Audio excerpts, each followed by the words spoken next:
Okay, so listen carefully.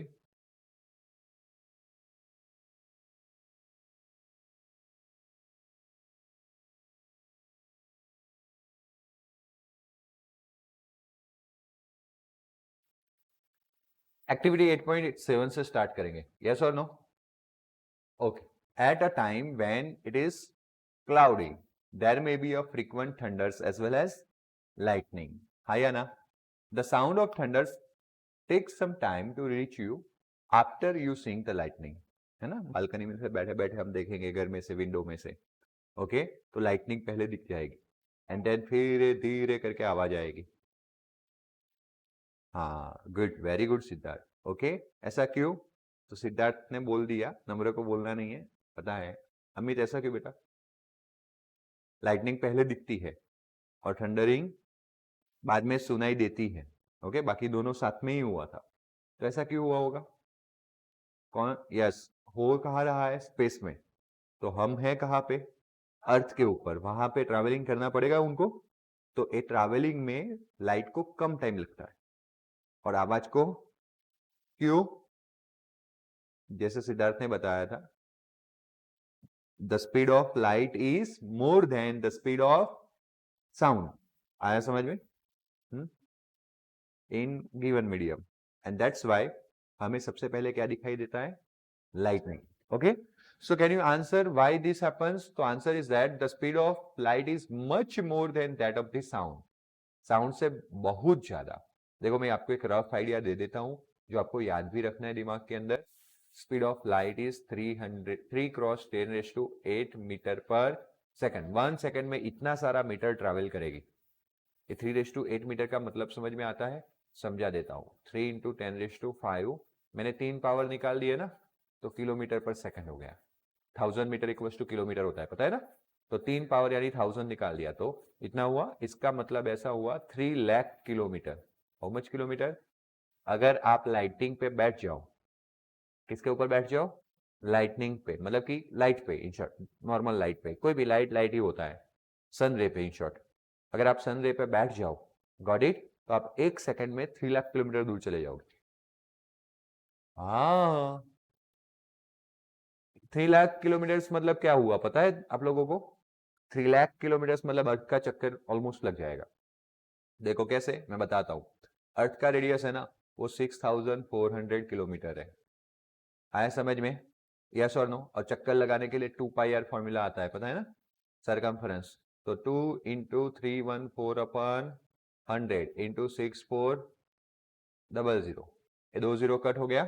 फिर भी अगर मैं मान लो कि इसको रफली 300 मान रहा हूं, कितना मान रहा हूं, और ये 120 हो गया, ऐसा मान लो. 128 होता है, लेकिन कितना मान रहा हूं? 120. तो भी आप देख लो, ये दोनों का मल्टीप्लीकेशन 3630 होगा ना, तो 36,000 होगा. लेकिन ये तो कितना है? मतलब एक बार राउंड नहीं, 4-5 बार राउंड लग जाएगा. अगर आप स्पीड पे लाइट पे बैठ गए तो आप एक ही सेकंड में अर्थ के कितने राउंड लगा लोगे? 4-5 राउंड लगा लोगे. बैठना है? कैसे बैठोगे? है ना? बट इससे आपके दिमाग में क्या क्लियर हुआ? That is a much more speed of light. Light का बहुत ज्यादा स्पीड है एज कंपेयर टू साउंड. तो साउंड का नॉर्मली स्पीड 300 to 340 मीटर पर सेकेंड रहता है at the room temperature. Temperature के साथ वेरी भी होता है, लेकिन कितना रहता है? 300 to 340. उसके कंपेयर में वो देखो 3 लाख किलोमीटर. मीटर भी नहीं, 3 लाख किलोमीटर. ये तो सिर्फ मीटर है. आया समझ में? तो इस तरह से मैंने आपको वैल्यू देके, रियलिटी वाली वैल्यू देके बताने का ट्राई किया, और आपसे उसको समझ में भी आएगा कि इस तरह से हम बोल सकते हैं कि the speed of light is much more than the speed of sound, and therefore lightning is seen first and thunder is heard afterward, even though both occurs at the same time. Can you answer why this happens? तो answer ऐसा है. Okay, already तो हमने बोल दिया था ना, यहाँ पे वापस लिख के दिया है. The speed of the light is much more than the speed of sound, and therefore lightning is seen first and thunder is heard afterward, even though both occurs at the which time? Same time. Measure this time interval using the digital wrist watch or stop watch. Possible ही नहीं होगा, है ना? बहुत difficult है. मतलब कितने time, कम time में वो आ जाएगा. आया समझ में? तो calculate the distance of nearest point of lightning, speed of sound. देखो यहाँ पे क्या लिखा है, 3-4 लिखा है, लेकिन क्या भूल गए वो, 340 मीटर पर second. And answer, suppose the sound of thunder is heard after how, okay देखो आपको ऐसा बोला है कि आपको डिस्टेंस कैलकुलेट करना है। क्या डिस्टेंस क्या कैलकुलेट करना है, डिस्टेंस। तो आपको स्पीड आपको दी गई है, हाउ मच किलोमीटर, वैसे 346 दिया है, ओके वहां पे पहले 340 लिखा है, आंसर से पता चलेगा 346 मीटर पर सेकंड दिया गया है। आपको स्पीड ऑफ साउंड दिया गया है, अपने आपको है ना, जैसे लाइटनिंग हुआ ना, ठक करके आपने स्टॉपवॉच चालू कर दिया और 2 सेकंड के बाद आपके पास आवाज आई, है या ना, ओके। तो मतलब कि वो साउंड को ट्रैवल करने में कितना टाइम लगा, 2 सेकंड। तो हम कल किए थे वैसे, डिस्टेंस को हम एस बोलते थे, याद आ रहा है, S equals to velocity into time. तो देखो वेलोसिटी कितना है, 346 मीटर पर सेकंड, टाइम कितना है 2 सेकंड, ए भी सेकंड में वो भी सेकंड, सेकंड सेकंड कट, दोनों का मल्टीप्लीकेशन करे तो 692 मीटर, मतलब कि अर्थ सरफेस से 692 मीटर अवे थंडरिंग हुआ, क्लाउड्स थे, है समझ में। वैसे आप पावागढ़ पे जाते हो तो भी क्लाउड दिखने मिलते हैं मॉनसून टाइम में, इतना नजदीकी होता है, गुड। तो वो भी पावागढ़ भी अगर आप टॉप पे जा रहे हो, मतलब कि वो ग्राउंड सरफेस से अच्छा खासा 600 मीटर अप है, उतना हाइट हो ही जाता है ना। चलो good. And the lightning was seen then the distance nearest point of lightning is speed into time, that is 360 into 2 692 meter. बात क्लियर हो गया।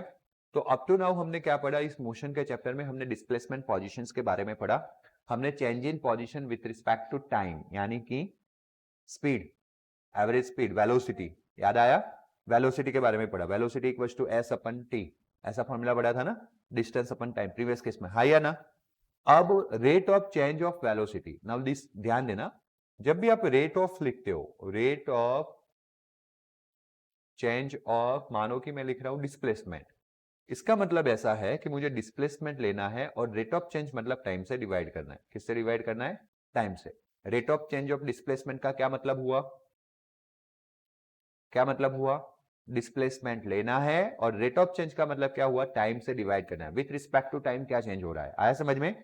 तो अब जिसको भी आए वो अपना फिंगर रेस करे, rate of change of velocity, इसका क्या मतलब होगा, rate of change of velocity. जैसे मैंने rate of change of displacement को एस अपन टी लिखा और उस रेट ऑफ चेंज को हम वेलोसिटी वी बोलते थे, गॉट इट ना।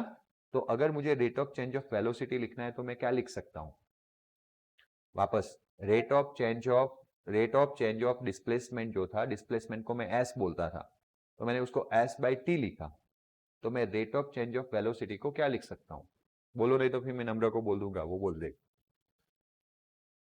बोलो बोलो, v बाई नम्र सही है, तुम बोलो, है ऐसा कहते हैं,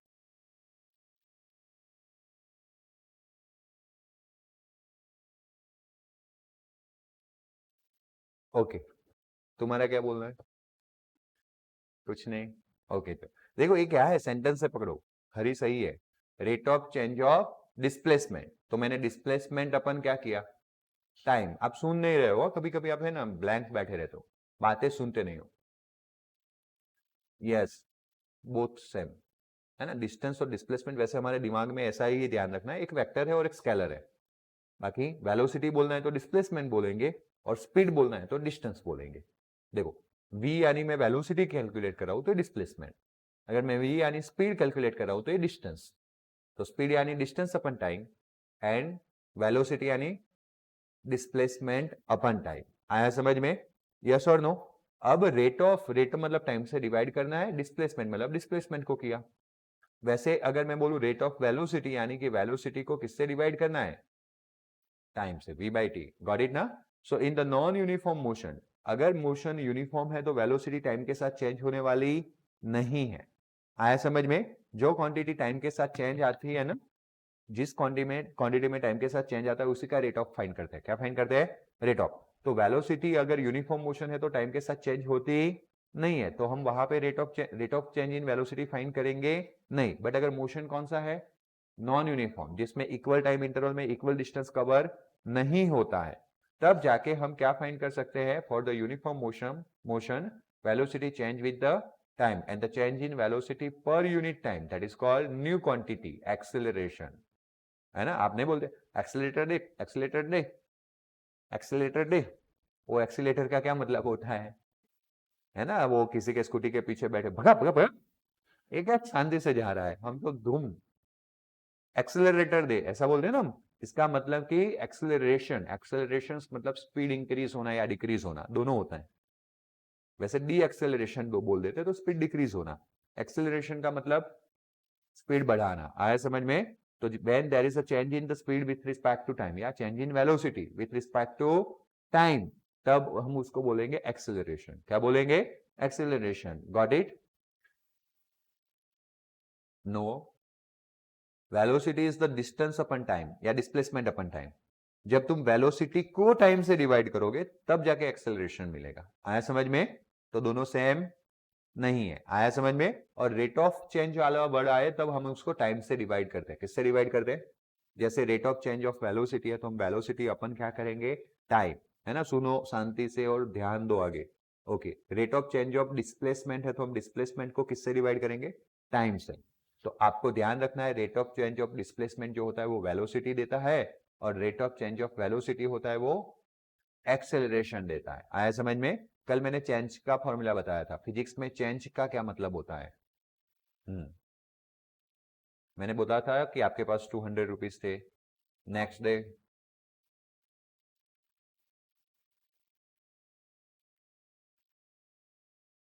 मुझे फॉर्मूला चाहिए कि चेंज इन मनी आपने कैसे फाइंड किया था।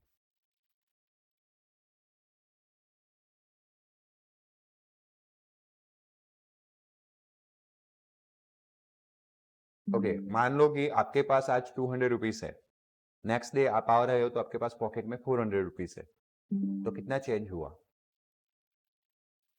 ओके, उसके नेक्स्ट डे आ रहे हो आपके पास 100 रुपीज है, कितना चेंज हुआ। हाँ, कितना हुआ काजी, -300 हुआ।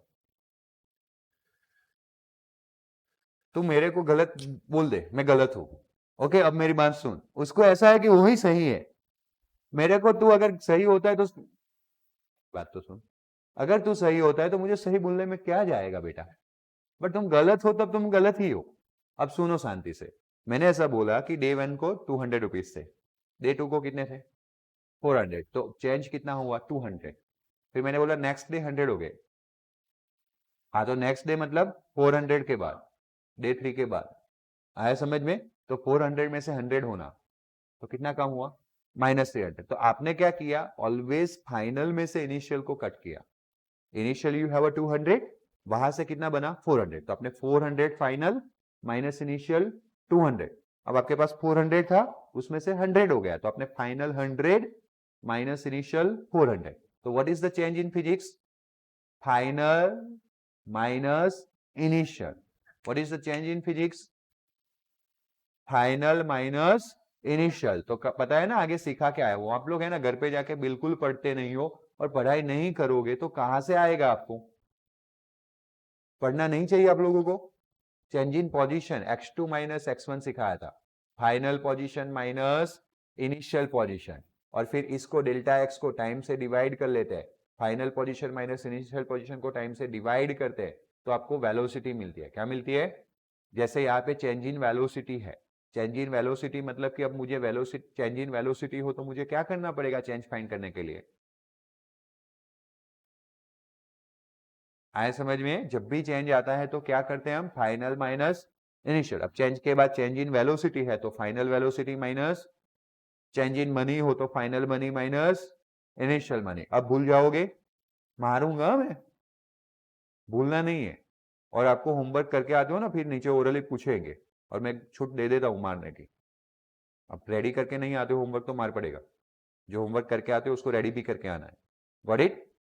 ओके, तो देखो this v minus you over t, तो v को कौन सा वेलोसिटी बोलेंगे, u को कौन सा बोलेंगे, एंड t को क्या बोलेंगे, टाइम इंटरवल। एक्सेलरेशन में भी यूनिफॉर्म, और मतलब कहने का मतलब ऐसा हुआ कि कभी एक्सेलरेशन कांस्टेंट कांस्टेंट कांस्टेंट भी मिलता है, अगर एक टाइम इंटरवल में सेम चेंज हो रहा है, मतलब कि पहले 2 मिनट में वेलोसिटी 2 मीटर पर सेकंड बढ़ गई, वापस 2 मिनट में भी 2 मीटर पर सेकंड बढ़ गई, वापस 2 मिनट में भी 2 मीटर पर सेकंड बढ़ गई, तो एक सेम टाइम में वेलोसिटी सेम बढ़ रही है, तो हम बोलेंगे यूनिफॉर्म एक्सेलरेशन। क्या बोलेंगे? Uniform acceleration. देखो ना, ये यूनिफॉर्म मोशन यूनिफॉर्म एक्सेलरेशन नहीं है। यूनिफॉर्म मोशन तब था जब सेम डिस्टेंस सेम टाइम में सेम डिस्टेंस कवर होता था, तो वहां पे वेलोसिटी कांस्टेंट हो जाती थी। क्या कांस्टेंट हो जाती थी? आया समझ में? हाँ या ना? तो देखो ब्रॉडली मैं यहाँ पे आपको डिफाइन करके देता हूं, आपको अपनी नोटबुक में लिख देना है। ओके, मैं यहाँ पे लिख रहा हूं, आपको कहाँ लिखना है? ओके, मोशन होता है ना मेन, तो मोशन के अंदर टोटल 2 टाइप्स होते हैं। कितने टाइप्स होते हैं? एक होता है यूनिफॉर्म और दूसरा होता है नॉन यूनिफॉर्म मोशन। आया समझ में? अब देखो, जो यूनिफॉर्म मोशन होता है ना, उसमें वेलोसिटी v जो होता है दैट इज कांस्टेंट। आया समझ में?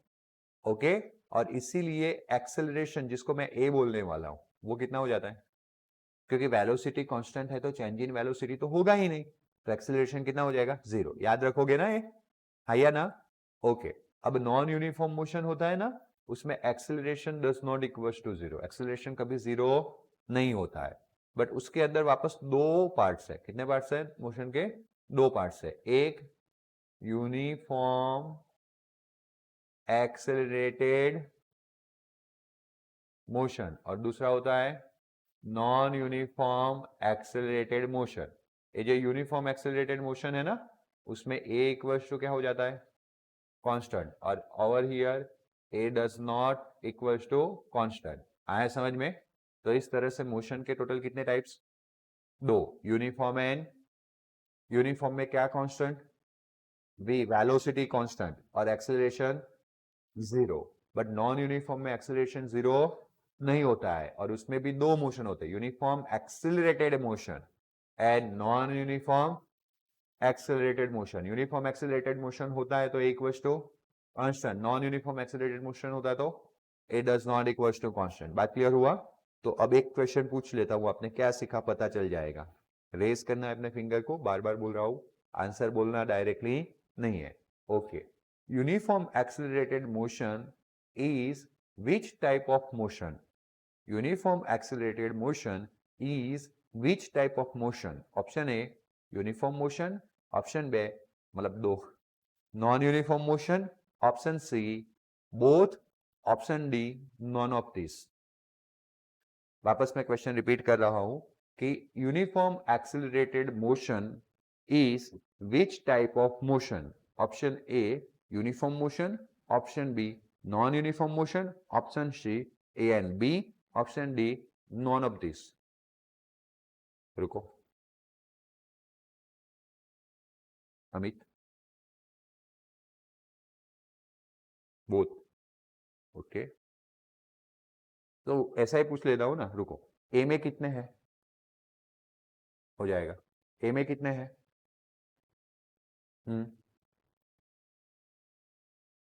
ए ऑप्शन में कितने लोग बोल रहा है कि ए ऑप्शन आंसर रहेगा? यूनिफॉर्म।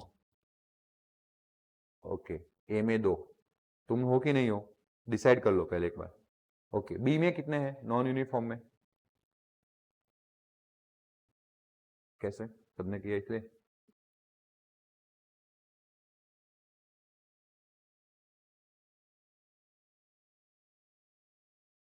अपन टी। तू रुक, तू तेरा ध्यान ही नहीं है, कैसे भूल जाता है? 5 मिनट में कैसे भूल जाता है? हद पति तार पप्पा ने बोला शुरू को, एकदम कंसंट्रेशन। बच्चा होता है तो एक 1 आवर के लिए तो कंसंट्रेशन होता है ना उसका। चलो, मतलब मेजोरिटी लोग बी के साथ है। आकांक्षा एक्सप्लेन हाउ।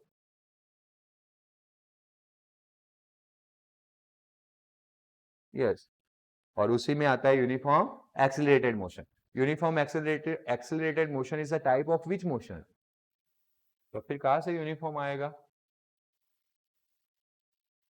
हाँ, तो यूनिफॉर्म एक्सेलरेशन मोशन किसका टाइप है? और तुमने बोला ऑप्शन ए यूनिफॉर्म।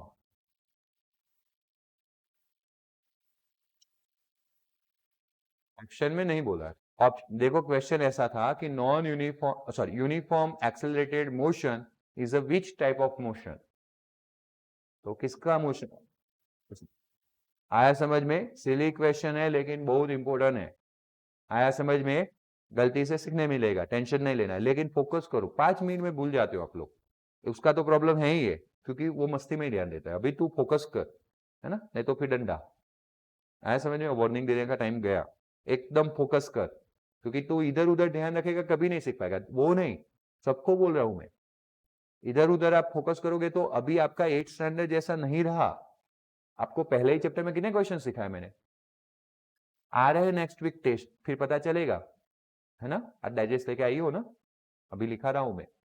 चलो, तो ये क्लियर हुआ। इसलिए यहाँ पे एक्सेलरेशन में भी यूनिफॉर्म एंड नॉन यूनिफॉर्म बोला है। Acceleration uniform for uniform accelerated motion and non uniform for non uniform accelerated motion. In your everyday life, you come across the range of motion in which number 1, accelerated motion is in the direction of acceleration is in the direction of motion. हमारी daily life में हमें ऐसे motion दिखने मिलते हैं कि पहले तो हमारी मोशन के डायरेक्शन में ही एक्सेलरेशन होता है। कहने का मतलब, अगर मैं साइकिल चला रहा हूं, I am riding on the cycle, मैं मेरी साइकिल का पेंडलिंग बढ़ा देता हूं, तो साइकिल की वेलोसिटी क्या होगी?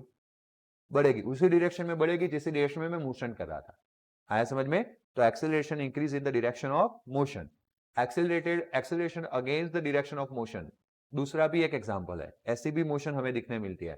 जैसे कि मेरा एक फ्रेंड पीछे से साइकिल को पकड़ के खड़ा है, आया समझ में, और मैं पेडलिंग कर रहा हूं, तो समझ लो मेरे को जाना है, बट वो फोर्स कहां लग रहा है? पीछे। Acceleration is against the direction of motion, acceleration is uniform. एक खास हमारी डेली लाइफ में होता है कि जब एक्सेलरेशन क्या हो? यूनिफॉर्म। जैसे कि ए पेन जो है वो फॉल कर रही है नीचे की ओर, है या ना? क्यों? किस? ग्रेविटी। तो ग्रेविटी के थ्रू ही जो एक्सेलरेशन क्रिएट होगा ना, that is gravitational acceleration.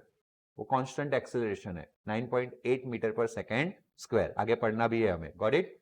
Acceleration is non uniform. कभी कभी एक्सेलरेशन नॉन यूनिफॉर्म भी होता है, पहले ज्यादा स्पीड बढ़ गई, फिर धीरे धीरे बढ़ रही है। Okay, can you identify one of example each of above type of motion? तो पहला, acceleration is in the direction of the motion, तो a vehicle moving along the straight road, तो एक्सेलरेशन उसी डायरेक्शन में होगा जिस डायरेक्शन में motion हो रहा है। मैंने व्हीकल की जगह पे बाइसिकल का एग्जांपल दिया था, है या ना?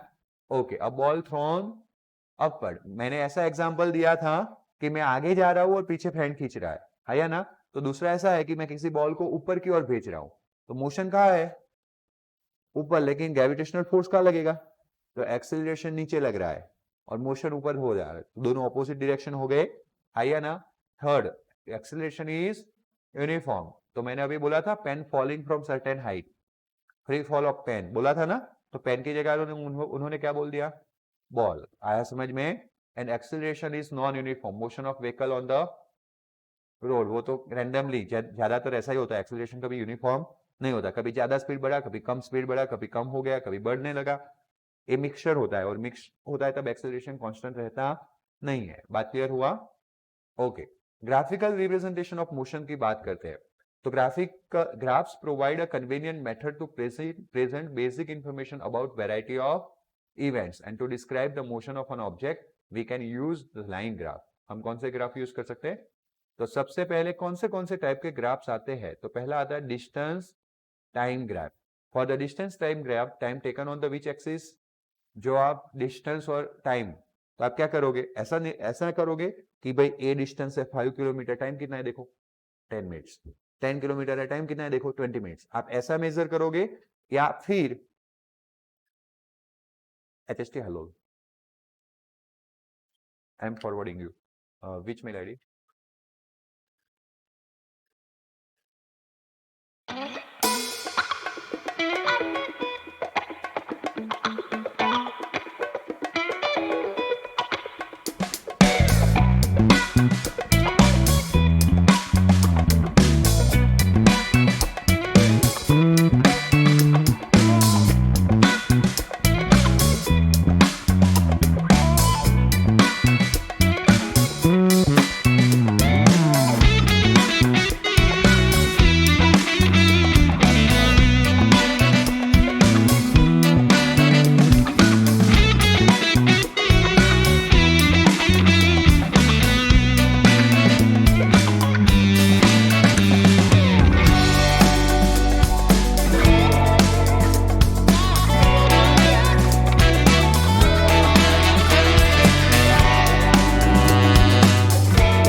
ओके, ध्यान दो।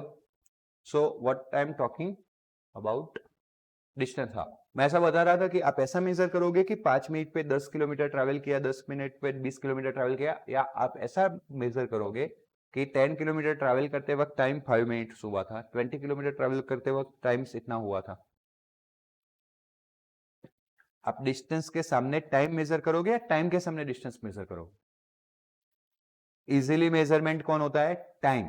We have a stop watch, we have a watch, तो हम ऐसा बोलते हैं कि इतने बजे इतने डिस्टेंस पे थे, इतने टाइम पे इतने। तो जो इजीली मेजरेबल क्वांटिटी होता है, रूल्स पढ़ना है, लिखा हुआ नहीं है बुक में, दिमाग में होना चाहिए। जो इजीली मेजरेबल क्वांटिटी होती है उसको एक्स एक्सिस पे रिप्रेजेंट करते हैं। तो when you plot distance versus time graph, easily कौन होता है मेजरेबल? टाइम। तो टाइम कौन सी एक्सिस पे होना चाहिए? एक्स। तो देखो, you can see over here, time x axis पे, देखा? और डिस्टेंस कहां पे होता है? वाई एक्सिस पे। आया समझ में? और ऐसा आपको एक ग्राफ मिल सकता है, डिफरेंट मोशन के लिए डिफरेंट ग्राफ होता है। On the graph BC corresponding to the, देखो B एंड C पॉइंट लेना है आपको। कौन सा पॉइंट लेना है? ऐसे B एंड C बोला है, B पॉइंट कहां है?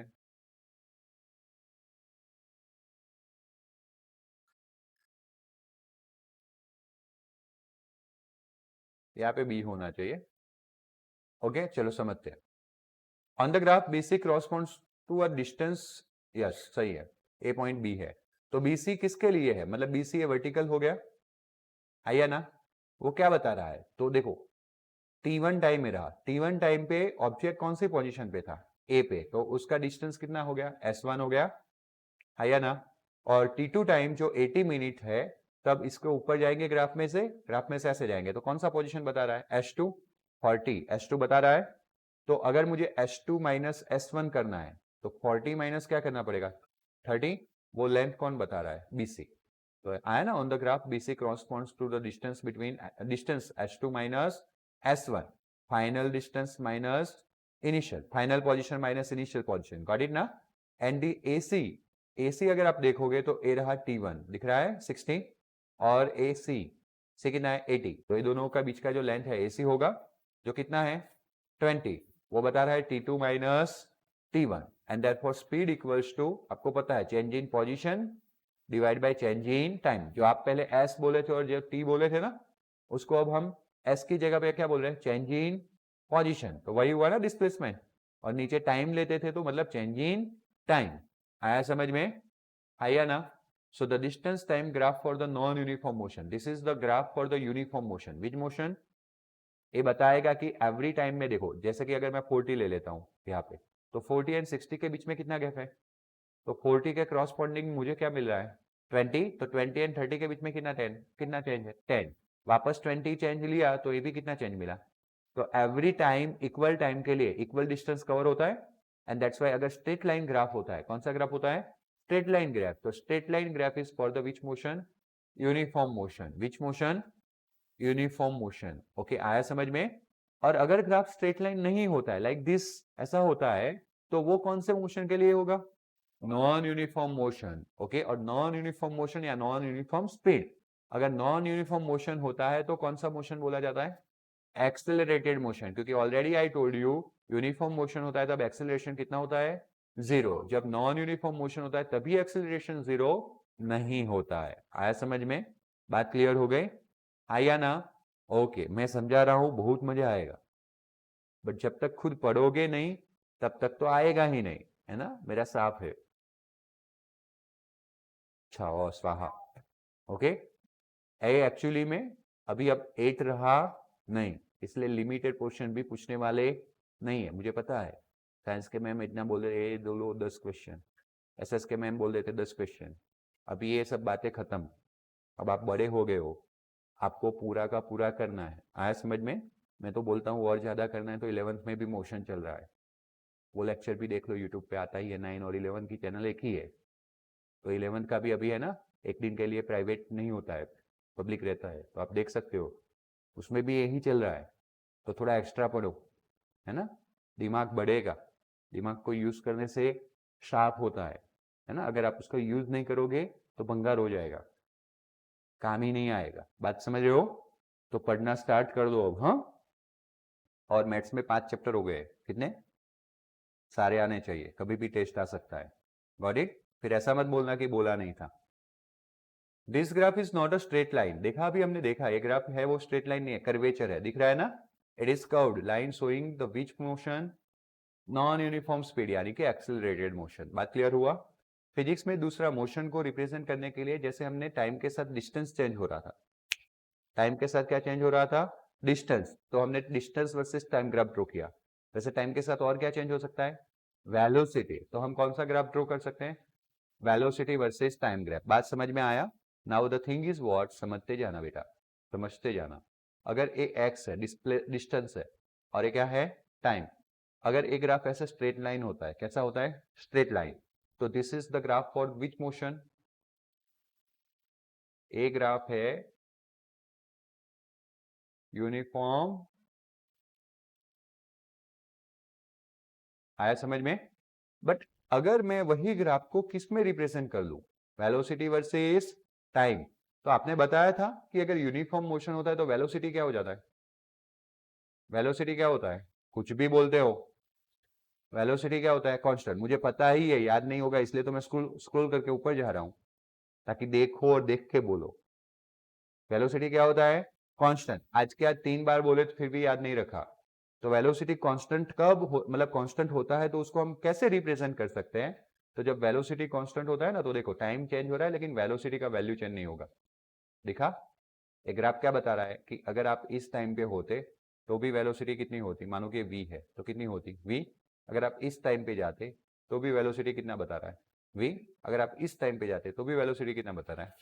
आपने पता है ना, वो 4th चैप्टर में लास्ट एक्सरसाइज में y=3 को रिप्रेजेंट किया था। ऐसा हो गया है कांस्टेंट y=3, y का वैल्यू चेंज होने वाला ही नहीं है। लाइकवाइज यहाँ पे वेलोसिटी का वैल्यू चेंज होने वाला नहीं है। बात क्लियर हुई? हाँ या ना? और दूसरा एक अगर ग्राफ में आपको बता दूं, एक्सेलरेशन वर्सेस टाइम, 3 ग्राफ आ सकते हैं। वैसे एक्सेलरेशन वर्सेस टाइम 9th में नहीं है, बट फिर भी मैं बता देता हूं। तो एक्सेलरेशन क्या बताया था आपने यूनिफॉर्म मोशन के लिए? 0। क्या बताया था? 0। तो 0 अगर एक्सेलरेशन 0 है तो ए इसी एक्सिस पे आएगा, लाइक दिस। आया समझ में? ए यही ग्राफ आएगा टी एक्सिस पे ही। ये क्या बता रहा है? एक्सेलरेशन क्या है? 0 है। चाहे किसी भी टाइम पे जाओ, एक्सेलरेशन क्या है? 0। तो यूनिफॉर्म मोशंस के लिए आपको पूछा जाए कि draw the graph of x versus T for uniform motion, तो पहला ग्राफ ड्रॉ करना है। Draw the graph of velocity versus time for the uniform motion, तो सेकंड ग्राफ ड्रॉ करना है। और आपको पूछा जाए कि शायद पूछा जाए तो draw the graph of acceleration versus time for the uniform motion, तो एक ग्राफ ड्रॉ करना है। Got it? समझ में आया? हाँ, ड्रॉ करने का पूछे तो नहीं आएगा ना। बात क्लियर हुआ? तो देखो जैसे कि यहाँ पे बताया गया है, बोलो इस ग्राफ के अकॉर्डिंगली ये वेलोसिटी है और वर्सेस टाइम है, तो ये ग्राफ कौन सी मोशन के लिए है? यूनिफॉर्म मोशन के लिए है ना। तो नीचे लिखा ही है कि velocity versus time graph for the uniform motion of car. Here the object moves with the which velocity? Uniform. And that's why the graph is straight line which is parallel to which axis? देखो A parallel line हो गई इस axis को, नीचे x axis था जिसमें हमने time लिया था, तो एक्स एक्सिस भी लिखते हैं, कभी कभी कौन सा एक्सिस लिखते हैं? टी, यानी कि टाइम। आया समझ में? बट अगर acceleration versus time graph draw करना हो तो एग्जैक्टली कोइंसाइड हो जाएगा एक्स एक्सिस के साथ, पैरेलल नहीं, कोइंसाइड। एक्स एक्सिस के ऊपर ही ग्राफ आ जाएगा। बात क्लियर हो गई? समझना, घर पे जाके सुनना अच्छे से। बोलो कोई डाउट? ओके। तो ये बात पहले, अभी ग्राफ के बारे में बात क्लियर हो गई। अब मानो कि हमारा इनिशियल पोजीशन ए है t1 टाइम पे, दिख रहा है कौन सा है? ए। और t2 टाइम पे वो कौन है? बी। तो अगर मैं ए बी को मेजर कर लू, मतलब कि मैं इस लेंथ को मेजर कर लू, तो मुझे टाइम डिफरेंस मिल जाएगा। क्या मिल जाएगा? Time difference. तो time difference t2 minus t1 मिल जाएगा, है या ना? अगर मैं इसको मेजर कर लूँ तो नीचे वेलोसिटी कितनी होती है? 0। और ऊपर जो वेलोसिटी है वो मान लो कि v है। इन शॉर्ट ए यू हो गया, u equal to 0 initial velocity. और ये कौन सी वेलोसिटी है? फाइनल। तो चेंज इन वेलोसिटी हो गया v माइनस यू हो गया। अगर ये दो, इसका मुझे ये जो हमने दो लाइन के बीच में दो टाइम के लिए इतना जो एरिया रिप्रेजेंट किया है, उस एरिया का मुझे क्या करना है? सॉरी, मतलब कि जो स्क्वायर मिला या जो रेक्टेंगल मिला उसका मुझे एरिया फाइंड करना है। तो एरिया का फॉर्मूला क्या होता है? Length into breadth. तो इसका लेंथ बन रहा है t2 माइनस t1। आया समझ में? एक ब्रैकेट के अंदर इनटू ब्रेथ, ब्रेथ बन रहा है मतलब कि ये वाला vertical height, v minus you. आया समझ में, है या ना? तो कुछ एरिया मुझे मिला, यस और नो? तो ए, अगर मान लो कि एरिया के नीचे मैं इसको लेके जाता हूं, इसको T2 माइनस T1 को, तो वो मुझे क्या देगा वो मुझे समझना है। Area over T2 minus T1, क्योंकि मल्टीप्लीकेशन में था ना, दूसरी साइड जाएगा तो कहाँ चला जाएगा, डिवीजन में। तो वो v minus you, v minus you, v u तो कितना था 0, तो वो सिर्फ क्या बचा v। तो v equals to a upon T2 minus T1। ये फॉर्मूला तो कहीं देखा देखा सा लग रहा है, क्योंकि हमें पता है v का फॉर्मूला क्या था, S2 minus S1 over T2 minus T1। तो ये दोनों को सामने कंपेयर करें तो T2 minus T1, T2 minus T1 cut हो जाएगा। तो ये जो हमने a लिया था ना एरिया, वो एरिया आपको क्या बता रहा है, ओह इतना लंबा करके आए ना इसलिए हो गया। तो एरिया आपको बता रहा है क्या, S2 माइनस S1। तो आप क्या निकालोगे कंक्लूजन कि in the graph of v versus t, velocity versus time, in the graph of velocity versus time, जो एरिया होता है वो आपको डिस्प्लेसमेंट देगा। S2 minus S1, S2 minus S1 क्या था, डिस्प्लेसमेंट, चेंज इन पोजीशन, है या ना? तो v वर्सेस t ग्राफ में अगर हम एरिया फाइंड करते हैं, क्या फाइंड करते हैं, तो वो हमें क्या देता है, डिस्प्लेसमेंट। तो देखो लिख के दिया है, the area of ABCD enclose by velocity versus time graph. देखो इसको कैसे पढ़ते हैं, बात समझ में आया, velocity versus time graph, okay. And time axis is equal to the magnitude of displacement. वो एरिया कितना होता है, तो that is equals to time axis is equals to the magnitude of what, displacement, okay. ऐसा बता रहा है, sorry my mistake, graph and the time axis, ए गलत है, टाइम ग्राफ, यहाँ पे ए वर्ड है ना, इतना गलत है, ओके। अब पढ़ते हैं, the area of ABCD enclose by the velocity, yes बाकी सही था, माय मिस्टेक, सॉरी मैंने गलत समझ लिया, सही था। Area enclose by the velocity time graph, तो मतलब ए लाइन दिख रही है, वेलोसिटी टाइम ग्राफ। एंड दूसरा कौन सा एक्सिस, तो ए रहा टाइम एक्सिस, देखा, उसके थ्रू जो एरिया इंक्लोज हो रहा है, मतलब कि रेक्टेंगल बॉक्स, आया समझ में। And this is equals to nothing but what, magnitude of displacement, जो मैंने बताया ना, a equals to S2 minus S1, area equals to displacement, बताया कि नहीं बताया? अभी के लिए आप देख लो, तो ये कितना रिप्रेजेंट कर रहा था, 40 किलोमीटर पर आवर, है ना? और T2 माइनस T1 की बात करें हम, तो T2 माइनस T1 अभी हमें पता नहीं है, क्योंकि बीच में है, कहीं दिख रहा है ना, T2 इधर है और एक्स पे नहीं था, थोड़ा इधर था, तो वो टाइम हमें पता नहीं है, तो हमने उसको सिर्फ और सिर्फ क्या रखा, T2 माइनस T1। तो कितना डिस्टेंस ट्रेवल होगा, तो S इक्वल्स टू और कुछ नहीं, AC इंटू क्या करना है, एरिया फाइंड करना है, CD। तो AC जो है वो कितना था, ये वर्टिकल हाइट AC कितना था, 0 से लेके 40, तो आ गया 40 किलोमीटर पर आवर। और ये जो CD था वो यहाँ पे T1 टाइम है, और यहाँ पे कौन सा टाइम है, T2, तो T2 माइनस क्या आएगा, T1। तो 40 into T2 minus T1 kilometer जितना डिस्टेंस कवर होगा। आया समझ में? हाँ, H per hour, this is kilometer per hour, unit, A speed का यूनिट है, ए टाइम का यूनिट है, आवर आवर कैंसिल हो गया, तो किस में आया आंसर, किलोमीटर में। And that is nothing but area of rectangle ABCD, जो हमने बताया, गॉट इट ना? एबीडीसी बोलो तो भी चलेगा, क्योंकि एबीडीसी ही होगा according to the pattern, A B D और फिर सी है, इसलिए एबीडीसी होगा। बात क्लियर हुआ, आया ना? ओके। अब सबसे इंपॉर्टेंट चीज पूछा जाएगा, देखो सबसे इंपॉर्टेंट चीज, अभी तक मैं ना सिर्फ चैप्टर का एक्सप्लेनेशन दे रहा हूं बेटा, मैं आपको बता दूं, आप बोर मत होना, ये सारी इंफॉर्मेशन हम पढ़ेंगे पढ़ेंगे पढ़ेंगे, ये सब पढ़ते जाएंगे, दिख रहा है या ना? ये रुको, सही मेरी बात तो सुन लो, ये सब हम पढ़ते जाएंगे, ये यहाँ पे मेरा बुक का काम कंप्लीट होगा, आया समझ में? और फिर मेरा क्वेश्चन आंसरिंग वाला पोर्शन स्टार्ट होगा। कौन सा पोर्शन स्टार्ट होगा, ये सब क्वेश्चन आंसरिंग है लेटर ऑन, है ना? बस 30 पेज तक पढ़ना है, ओके। तो मैं आपको बहुत डिटेल में पढ़ाऊंगा, तो मुझे है ना नया नया अभी पढ़ाना है, कुछ देर आज के और कल के लेक्चर के बाद नया नहीं पढ़ाना है, जो पढ़ा है उसी में से क्वेश्चन आंसर पूछने हैं, आया समझ में? इसीलिए ब्राइन, अपना जो दिमाग है ना, वो दिमाग ओपन रख के पढ़िएगा, ओके। चलो बोल भाई, अभी तो वो मैं नहीं डिस्कस कर रहा हूं, velocity versus time graph. Velocity, मुझे लगा कोई डाउट पूछ रहा है, अभी मैं लेक्चर खत्म, देख ये चालू रिकॉर्डिंग में मैं कैसे बताऊं तुम्हें, खत्म हो जाएगा फिर मैं बताता हूं। शांति रखो यार। Velocity versus time graph for the object moving with the uniform acceleration. तो देखो ए स्ट्रेट लाइन मिल गया आपको ग्राफ, हाँ या ना?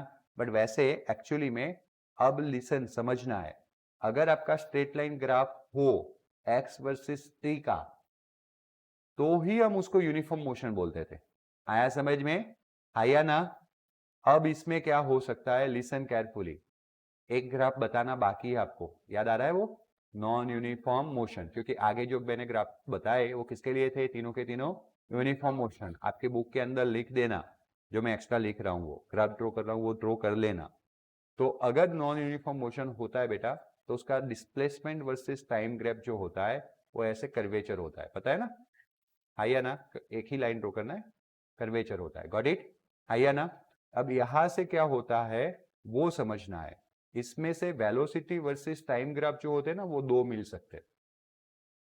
कितने मिल सकते हैं? दो मिल सकते हैं। ओके, क्योंकि आपको पता है ना नॉन यूनिफॉर्म मोशन के दो टाइप्स थे। कौन से दो टाइप थे?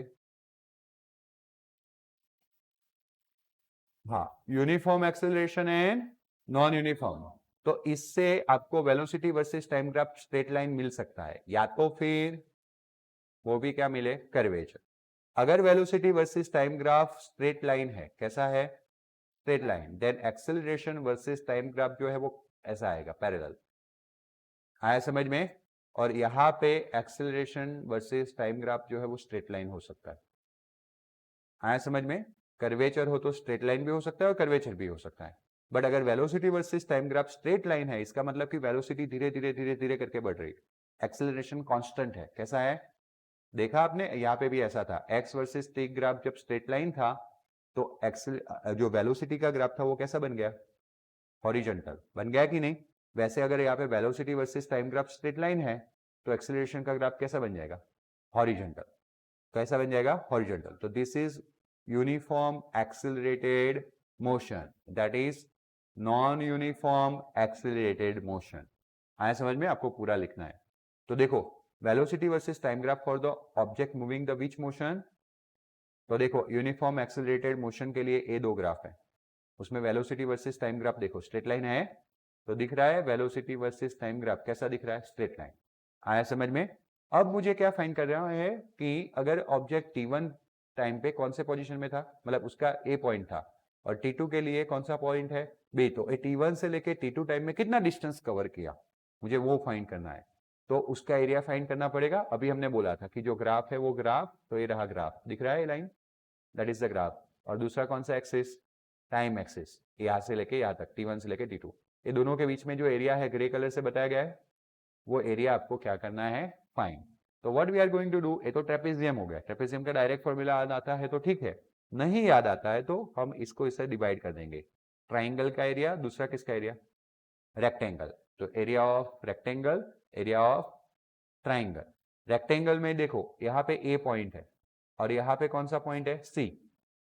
ओके, आया ना? सही है हरी। ओके, बट हमें वो डायरेक्ट नहीं यूज करना है। तो इसमें है ना एक थोड़ी सी गलती है, मैं करेक्ट कर लेता हूं। इसका लेंथ जो है वो ए से लेके कहां तक होगा? सी तक। ओके, तो ए सी इज द लेंथ। आया समझ में? आया ना? तो लेंथ कितना आ गया? ए सी इंटू मुझे क्या करना पड़ेगा? ब्रेथ। आया ना? तो ब्रेथ जो है वो ए से लेके कहां तक का है?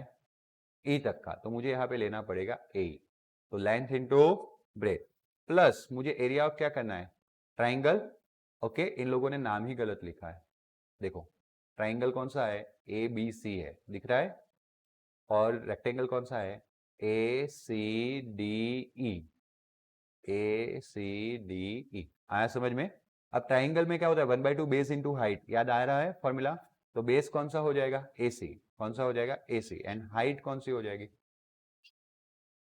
आया समझ में? तो इस तरह से दोनों एरिया को ऐड करके हमें क्या फाइंड कर सकते हैं? Distance, displacement. Got it? Okay, so the graph of the motion of object where the velocity decrease with the time. अगर ऐसे टाइम के साथ, मानो कि ये ग्राफ है और टाइम है और ये वेलोसिटी है, ग्राफ अगर ऐसे ऊपर जा रहा है मतलब वेलोसिटी बढ़ रही है, क्या हो रहा है?